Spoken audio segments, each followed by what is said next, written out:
ఏం కాడు ఆయన, ఆవిడకి అన్నగారు నారాయణ నారాయణి. మీరు కంచి వెడితే కంచిలో ఏకాంబరేశ్వర లింగాన్ని దర్శనం చేయడానికి మీరు లోపలికి వెడుతున్నప్పుడు ఎదురుగుండా ఉన్నటువంటి స్తంభాలలో రెండు మూర్తులు ఉంటాయి. ఒక మూర్తి శివలింగాన్ని ఆలింగనం చేసుకుని ఉంటుంది, దాన్ని అలా విడిచిపెట్టండి. రెండవ మూర్తి కామాక్షి అమ్మవారి చెయ్యి పట్టుకుని పరమశివుడికి కన్యాదానం చేస్తుంటాడు శ్రీ మహావిష్ణువు. ఎందుకంటే నారాయణి చెల్లెలు కదా, నారాయణ అన్నగారు, అన్నగారు చెల్లెలి చెయ్యి పట్టుకుని పరమశివుడికి కన్యాదానం చేస్తుంటాడు. వాళ్ళ మధ్య అటువంటి అనుబంధం ఉంది. మీరు మధురై వెడితే మధురైలో మీనాక్షి అమ్మవారిని కన్యాదానం చేసిన వారు కూడా శ్రీమన్నారాయణుడి. శ్రీ మహావిష్ణువు అమ్మవారిని కన్యాదానం చేస్తున్నటువంటి చిత్రములు మీకు మీనాక్షి దేవాలయంలో చాలా కనపడతాయి. అటువంటి విష్ణువు పరమశివుణ్ణి స్తుతించి పరమశివానుగ్రహాన్ని పరిపూర్ణంగా పొంది ఆయన శరీరంలో సగభాగాన్ని ఆయన పొందారు. ఆయన పొంది ఉన్నారు కాబట్టి అన్నగారిని చెల్లెలు ఆశ్రయించింది. అన్నయ్య, నాకు కూడా ఆయన శరీరంలో అర్ధభాగాన్ని పొందాలని ఉంది, కాబట్టి శరీరార్థమహం శంభో ఏన ప్రాప్స్యామి కేశవ. ఆవిడ వేసిన ప్రశ్న శరీరార్థమహం శంభో. ఆయనకి ఒక శరీరము ఉండవలసిన అవసరం లేదు, భగవంతుడికి ఒక శరీరం ఉండదు. కానీ ఆయన ఎప్పుడైనా ఒక శరీరంతో ప్రకాశిస్తే అన్నయ్య, అందులో సగం నేనుండేటట్టుగా, సగం పార్వతి సగం పరమేశ్వరుడు, దాన్నే అర్ధనారీశ్వర స్వరూపము అని పిలుస్తారు. శంకర భగవత్పాదులు అర్ధనారీశ్వర స్తవము అని అద్భుతమైన స్తవం కూడా చేశారు. అలా నాకు ఆయనలోకి చేరిపోవాలని ఉంది. కాబట్టి తదిదానీం సమాచక్ష్వా, నేను ఆయన శరీరంలో సగభాగం పొందడానికి స్తోత్రం శీఘ్రఫలప్రదం, ఏ స్తోత్రాన్ని నేను చేసినట్టయితే చాలా తొందరగా ఫలితాన్ని ఇస్తుందో. చాలా కాలం తపస్సు చేసి కంచిలో పరమశివుణ్ణి వివాహం ఆడినట్టు చాలా కాలం తప్పించంటావేమో, నాకంత ఓర్పు లేదు. నా యొక్క కోరిక వ్యగ్రతని పొందింది, తొందరగా పరమశివుల్లో అర్ధభాగాన్ని పొందాలి. కాబట్టి శీఘ్రఫలప్రదం. అన్నయ్య, ఏ స్తోత్రం చేస్తే నేను తొందరగా అలా పొందగలనో నాకు అటువంటి స్తోత్రాన్ని నీవు నాకు ఉపదేశం చెయ్యవలసింది అని అడిగితే శ్రీ మహావిష్ణువు అన్నారు, నారాయణీ చెల్లెలి వంక చూసి, చెల్లి అస్తి గుహ్యతమం స్తోత్రం, ఒక స్తోత్రం ఒకటి ఉంది, అది అస్తి గుహ్యతమం, చాలా రహస్యమైనది. రహస్యమైనది అంటే ఎక్కువ మందికి తెలిసి ఉన్నది కాదు, చాలా తక్కువ మందికే తెలుసు. చాలా తక్కువ మందికి తెలుసు అంటే ఇత పూర్వం దాన్ని పట్టుకుని ఎవరెవరు పరమశివుని యొక్క శరీరంలో అర్ధభాగాన్ని పొందారో వాళ్ళకి మాత్రమే తెలుసు. అటువంటి స్తోత్రాన్ని ముందు చెప్పిన వాళ్ళు ఎవరు? నామ్యామష్టోత్తరం శతం, అది 108 నామములతో కూడుకుని ఉన్నటువంటి స్తోత్రం. అటువంటి స్తోత్రాన్ని శంభోరహం ప్రవక్ష్యామి, నాకు ఎవరో చెప్పలేదు చెల్లి, నాకు చెప్పినవాడు శంకరుడే చెప్పాడు. ఒకానొక నాడు నా ఆర్తి గమనించి ఆయనే నాకు ఈ స్తోత్రాన్ని నేర్పాడు. నేర్పితే ఏమైంది? పరమం శీఘ్రకామదం. ఆ స్తోత్రం పరమం, ఎంత శక్తివంతమైనదంటే శివుడు పరమశివుడు అన్నాను అనుకోండి. శివుడు అంటే మంగళప్రదుడు, పరమశివుడు అంటే కేవలం మంగళం చేసేవాడు, కేవలం నొక్కి చెప్పడం. పరమం శీఘ్రకామదం, అది చాలా తొందరగా కోర్కెని తీర్చగలిగినటువంటి శక్తిని విస్ఫోటనం చేయగలిగినటువంటి స్తోత్రము. అటువంటి స్తోత్రాన్ని నేను పరమశివుడి దగ్గర విన్నాను. పరమశివుడి దగ్గర వినడానికి ఆయనకి కుతూహలం కలిగిందని మీరు ఎలా చెప్తారు? శంకరాచార్యులు వారు శివానంద లహరిలో చెప్పారు ఈ రహస్యాన్ని. బాణత్వం వృషభత్వం అర్థవకుషా భార్యాత్వమార్యాపతే ఘోణిత్వం సకితా మృదంగ మహతా చేత్యాది రూపం దదౌ తత్పాదే నయనార్పణంచ కృతవాం తద్దేహభాగో హరి పూజ్యాత్ పూజ్యతరస్య ఏ మహిమచేత్ కోమా తదన్యోధికః అని. బాణత్వం, ఒకానొక సందర్భంలో పరమశివుడు త్రిపురాసుర సంహారం చేసేటప్పుడు శ్రీ మహావిష్ణువు ఆయన చేతి బాణమయ్యాడు. వృషభత్వం, నందీశ్వరుడై పరమశివుణ్ణి వహించాడు. బాణత్వం వృషభత్వమర్ధవపుషా భార్యాత్వమార్యాపతే. ఒకనకొకప్పుడు మోహినీ స్వరూపంతో ఆయనకి భార్య అయ్యారు. భార్యాత్వమార్యాపతే. ఘోడిత్వం ఒకనకొకప్పుడు వరాహస్వరూపం ఎత్తి పరమశివుని యొక్క పాదదర్శనం కొరకు దాన్ని తవ్వుకుంటూ భూమిలోకి వెళ్ళారు. ఘోడిత్వం సఖిత మృదంగవహత. పరమశివుడు అసుర సంధ్య వేళలో తాండవం చేస్తుంటే ఆయన మృదంగం పట్టుకుని వాయిస్తూ ఉంటారు. కాబట్టి మృదంగవహత చేత్యాది రూపం దదౌ తత్పాదే నయనార్పణంచ కృతవాన్. పరమశివుని యొక్క అనుగ్రహం కలగడం కోసమని చిట్ట చివరికి ఆయన ఒక సంకల్పం చేశారు. ఈశ్వర, మిమ్మల్ని 1000 నామములతో పూజ చేస్తాను. 1000 నామములతో పూజ చేయడానికి 1000 తామర పువ్వులు దగ్గర పెట్టుకుంటాను. ఒక్కొక్క నామం చెప్తూ ఒక్కొక్క పువ్వు వేస్తాను. 1000 పువ్వులు సిద్ధం చేసుకున్నారు. 1000 నామములతో పూజ చేస్తున్నారు. ఏం చేస్తాడో చూద్దామని పరమేశ్వరుడు పళ్ళెంలో ఒక పువ్వు కనపడకుండా చేశాడు. 999 నామములకు పువ్వులు పడ్డాయి. 1000వ నామానికి పువ్వు లేదు. ఆయన చూశారు, ఓహో ఇది శివమాయ, పువ్వు లేకుండా చేశారు. కాబట్టి ఇప్పుడు నేనేం చేయాలి?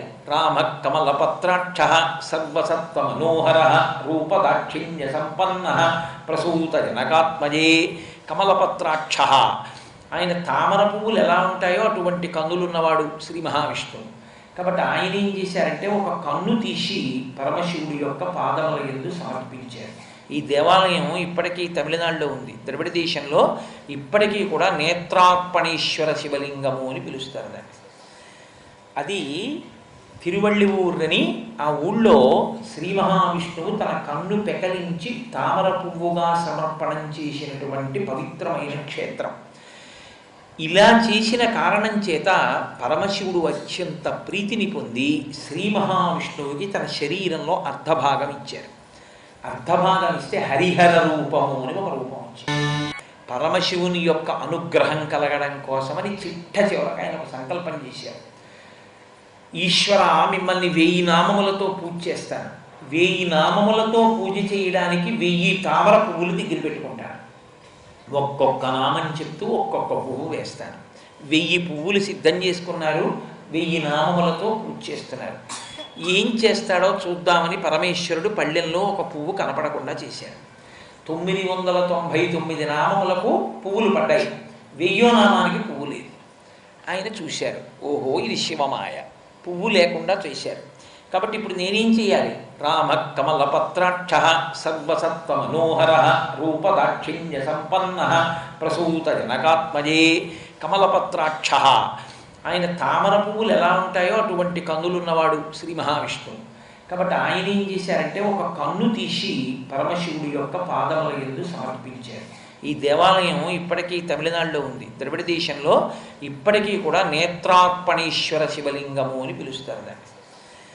అది తిరువళ్ళిఊరని ఆ ఊళ్ళో శ్రీ మహావిష్ణువు తన కన్ను పెకలించి తామర పువ్వుగా సమర్పణం చేసినటువంటి పవిత్రమైన క్షేత్రం. ఇలా చేసిన కారణం చేత పరమశివుడు అత్యంత ప్రీతిని పొంది శ్రీ మహావిష్ణువుకి తన శరీరంలో అర్ధభాగం ఇచ్చారు. అర్ధభాగం ఇస్తే హరిహర రూపము అని ఒక రూపం వచ్చింది. అందులో మీరు ఎడం పక్క చూస్తే విష్ణువు, కుడి పక్క చూస్తే శివుడు. ఇప్పుడు ఆయన ఈయన కలిసిపోయారు. ఇది చూసే దూర్జటి తిప్పి పొడిచాడు. మహా గొప్పవాడి విలవాయ్. ఆయన చూస్తే వన్నే ఏనుగుతోలు దుప్పటము బువా కాలకూటంబు చేగిన్వే బ్రహ్మకపాలము గ్రమగు భోగే కంఠహారంబు నిన్నీలామున నుండియున్ తెలిసియున్ నీ పాద మూలంబునం చేర్చన్ నారాయణుడెట్లు మానసమునన్ శ్రీకాళహస్తీశ్వర అని అడిగాడు. నువ్వు చూస్తే అంత అందంగా ఉంటావా? పట్టు పీతాంబరం కట్టుకుంటావా? కౌస్తుభరత్నం పెట్టుకుంటావా? ఓహో మెడలో వనమాలలు వేసుకుంటావా? ఇన్ని వేసుకుని ఇంత అందగాడివి నిన్ను చూస్తే చాలు మళ్ళీ చూడాలనేటువంటి స్వరూపమా? అటువంటి వాడివి ఏముందని ఆ పరమశివుణ్ణి మోహించావయా? వన్నే ఏనుగుతోలు దుప్పటము బువా కాలకూటంబు. ఆయన చూస్తే ఏనుగుతోలు కట్టుకుంటాడు, హాలాహలం తింటుంటాడు, చేతిలో పుర్రె పట్టుకుంటాడు. అలాంటి వాడిని చూసి మోహించి ఆయన గురించి తపస్సు చేసి ఆయన శరీరంలో సగభాగం ఎలా పొందావయ్యా శ్రీమన్నారాయణ అని అడిగారు. అంటే దాని ఉద్దేశ్యం నిజంగా శివుడు అమంగళకరంగా ఉంటాడని కాదు, ఆయన తత్వం అంత గొప్పది. మీరు వింటారు 108 నామాల్లో. కాబట్టి పరమశివుణ్ణి మార్చి మార్చి స్తోత్రం చేసి పరమశివుణ్ణి మార్చి మార్చి సేవించి విష్ణువు శివుని యొక్క శరీరంలో సగభాగాన్ని పొందాడు.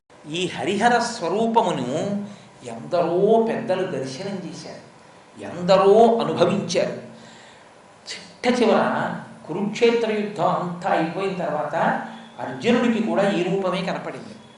ఆయనే వెళ్ళి చెప్పుకున్నాడు, అయ్యా నేను యుద్ధం చేసినప్పుడు కురుక్షేత్రంలో ఎంతమందిని చంపినా నా ముందు ఒకరు వెళుతూ ఉండేవారు.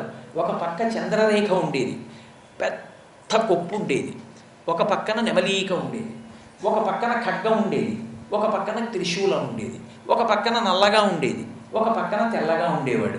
అటువంటి మూర్తి ఒకరు నా ముందు నడుస్తూ అందరినీ చంపారు. నేను చంపినట్టుగా అనిపించేది, కానీ ఆయన చంపినవాడు. ఆయన ఎవరని అడిగాడు. అడిగితే వ్యాస భగవానుడు చెప్పాడు, నిన్ను నిమిత్తంగా పెట్టి ఈ సంహారం అంతా చేసినవాడు హరిహరనాథుడయ్యా, హరిహర స్వరూపమే చంపింది అని. కాబట్టి ఆ హరిహర స్వరూపాన్ని దర్శనం చేసిన వాళ్ళు ఎందరో పెద్దలు ఉన్నారు. తిక్కన సోమయాజి మహాపురుషుడు, మహాభారతంలో సింహభాగాన్ని ఆంధ్రీకరించినటువంటి మహానుభావుడు తిక్కన గారి. అటువంటి తిక్కన గారికి మహాభారతాన్ని ఆంధ్రీకరించాలి అన్న సంకల్పం కలగగానే ఆయనకి దర్శనమైంది హరిహరనాథ స్వరూపమే. అందున ఎంత విచిత్రమైన దర్శనమో తెలుసా అండి. ఆయనకి ఏదో ఎక్కడో తపస్సు చేస్తుంటే ధ్యానం చేస్తుంటే కనపడటం కాదు, గుర్తు పట్టగలడో పట్టలేడు అని తిక్కన సోమయాజి గారి యొక్క తండ్రి గారు ఆయన్ని తీసుకొచ్చారు. హరిహరనాథుడిని తీసుకొచ్చి, నువ్వు స్తోత్రం చేశావే ఆ హరిహరనాథుడిని నిన్ను చూడ్డానికి వచ్చాడు, చూడమని దర్శనం చేయించారు. అప్పుడు స్తోత్రం చేశారు తిక్కన గారు. కరుణారసము పొంగి దొరపడి చార్పున శిశిరేఖ అమృతంబు జలువార హరినాభిపత్రిక సురభి చందనమున్న గతినాభిధవళ పంకజము మెరయ గురి అయిన చెలుమున మెరసిన లోకరక్షణమనంగగళమున ఛాయదోప ప్రథమాద్రినీతించు భానుబింబమునాన వరమున కౌస్తుభ రత్నమొప్ప సురనదియును కాళిందియును బెరసినట్టి కాంతి పూరమ్ము శోభిల్లు శాంతమూర్తి నా మనసు ఆనందమగ్నముగా చేసి ఎలమి సన్నిధి చేసే సర్వేశ్వరుడు. ఆయనకి ఆ హరిహరనాథుడు వచ్చి నడిచి వస్తూ కనపడ్డారు. ఆయన నిద్రపట్టిన స్థితిలాగా ఉందప్పుడు ఆయనకి. ముందు తండ్రి గారు కనపడ్డారు, వెనక హరిహరనాథుడు కనపడ్డారు. ఆయన నమస్కారం చేస్తూ చూస్తే ఆయనకి కనపడిన దానిని ఆయన వర్ణించారు. కరుణారసము పొంగి దొరపడి చార్పున శిశిరేఖ అమృతంబు జాలువార. అమృతం చుక్కలు పడుతున్నటువంటి చంద్రబింబాన్ని శిగలో పెట్టుకున్నవాడై పరమశివుడిగా ఒకవైపు కనపడ్డాడు. హరినాభిపత్రిక సురభి చందనమున్న గతినాభిధవళ పంకజము మెరయ. నాభిలోంచి బొడ్డులోంచి ఒక తెల్లటి పద్మం ఒకటి విచ్చుకుని కనపడింది. అంటే శ్రీమన్నారాయణ స్వరూపమై నాభి దగ్గర కనపడ్డాడు. అలాగే కంఠం నల్లగా ఉండి నీలకంఠుడై పరమశివుడిగా కంఠం దగ్గర దర్శనమిచ్చాడు. వక్షస్థలంలో కౌస్తుభరత్నాన్ని పెట్టుకొని శ్రీ మహావిష్ణువుగా దర్శనమిచ్చాడు. ఆయన అన్నారు, సురనిధియును కాళిందియును బెరసినట్టి కాంతి పూరమ్ము శోభిల్లు శాంతమూర్తి అన్నారు. ఎంత శాంతమైన స్వరూపం అంటే గంగానది యమునా నది కలిసి వస్తే ఎలా ఉంటుందో అలా. శంకరుడు తెల్లగా ఉంటాడు, శ్రీమన్నారాయణుడు నల్లగా ఉంటాడు. కాబట్టి వీళ్ళిద్దరూ కలిస్తే, ఆ తెలుపు నలుపు కలిస్తే ఎలా ఉంటుందో, సురనదియును కాళిందియును బెరసినట్టి గంగా యమున కలిస్తే ఎలా ఉంటుందో అలా కాంతి పూరమ్ము శోభిల్లు శాంతమూర్తి నా మనము ఆనందమగ్నముగా చేసి ఎలమి సన్నిధి చేసే సర్వేశ్వరుడు. ఆయన్ని చూస్తుంటే నా మనసు ఆనందంతో పొంగిపోయిందయా. అటువంటి హరిహరనాథుడు నాకు దర్శనమయ్యాడు. అయి ఆయన అడిగాడు తిక్కన గారిని, తిక్కన నువ్వు ఆంధ్రీకరించిన భారతాన్ని నాకు అంకితం ఇస్తావా అని అడిగారు. తప్పకుండా అంకితం ఇస్తాను మహానుభావ అని ప్రతిజ్ఞ చేసి ఆయన ఆంధ్రీకరించినటువంటి భారతాన్ని ఆ హరిహరనాథుడికి అంకితం చేశారు తిక్కన గారు. అంతటి మహానుభావులు దర్శనాన్ని పొందారు. ఈ కార్యక్రమాన్ని మీకు సహ సమర్పించిన వారు లలిత బ్రాండ్ బియ్యం, అమోఘమైన వంటకి అన్నప్రాసన.